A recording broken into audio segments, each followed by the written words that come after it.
আসসালামু আলাইকুম। কেমন আছেন সবাই? আপনাদের সবাইকে টমস ওয়ার্ল্ডের নতুন একটি ব্লগ দেখার আমন্ত্রণ জানাই।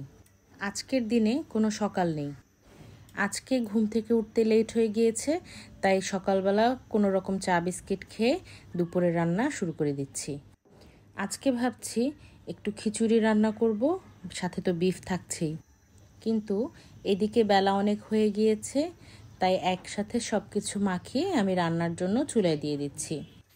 আমার আম্মুকে দেখতাম এভাবে সব কিছু মাখিয়ে তারপরে রান্নায় চুলার জন্য বসাতো।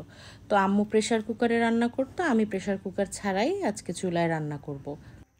মাংস মাখিয়ে রান্না করার সময় মাংসটা খুব ভালোভাবে এবং সময় নিয়ে মাখাতে হয়। মাংসটা মাখানোর উপরেই ডিপেন্ড করে আপনার মাংসটা কতটুকু স্বাদ হবে সেটা। আমার মাখানো প্রায় শেষ। এবার আমি আমার হাত ধুয়ে মশলার পানিটাও দিয়ে দিচ্ছি। এবার এটা রান্না হতে থাকুক। পাশের চুলায় ঝটপট খিচুড়িটা রান্না করে নিই। তেল গরম করে তাতে আমি অল্প একটু পেঁয়াজ দিয়ে ভেজে নিচ্ছি। আমি এখানে বাটা পেঁয়াজও অ্যাড করছি। এরপরেই আমি দিয়ে দিলাম এখানে আদা রসুনের পেস্ট। এবার এখানে যে যে মশলা দেওয়ার প্রয়োজন সেই সব ধরনের মশলাই আমি দিয়ে দিলাম।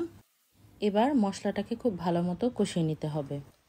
মশলা কষানো হয়ে গেলে এবার আমি ধুয়ে রাখা চাল ডাল দিয়ে দিচ্ছি এর মধ্যে।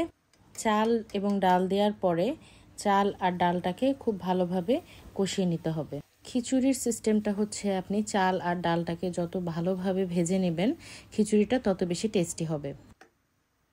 এবার আমি চলে যাচ্ছি বাদাম ভর্তায়।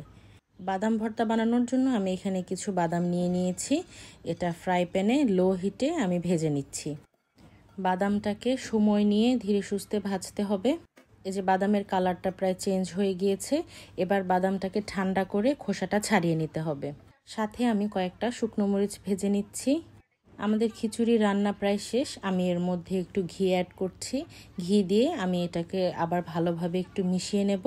মেশানো হয়ে গেলে এটা আরও কিছুক্ষণ একটু দমে থাকবে।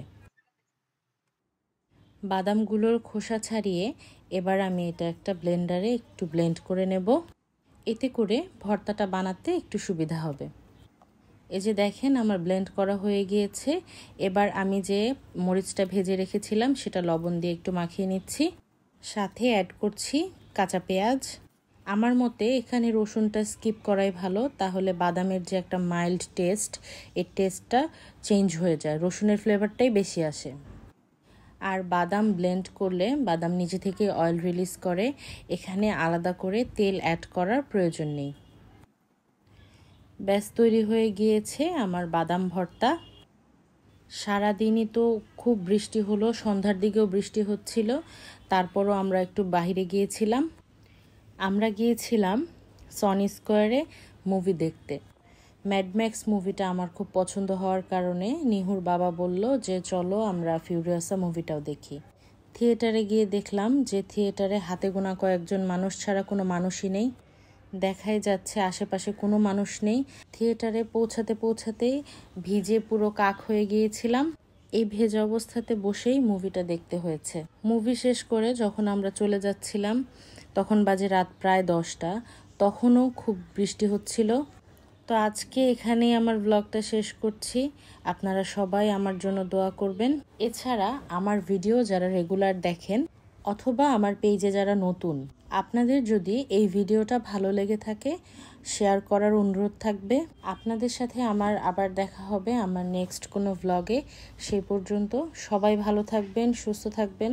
আল্লাহ হাফেজ।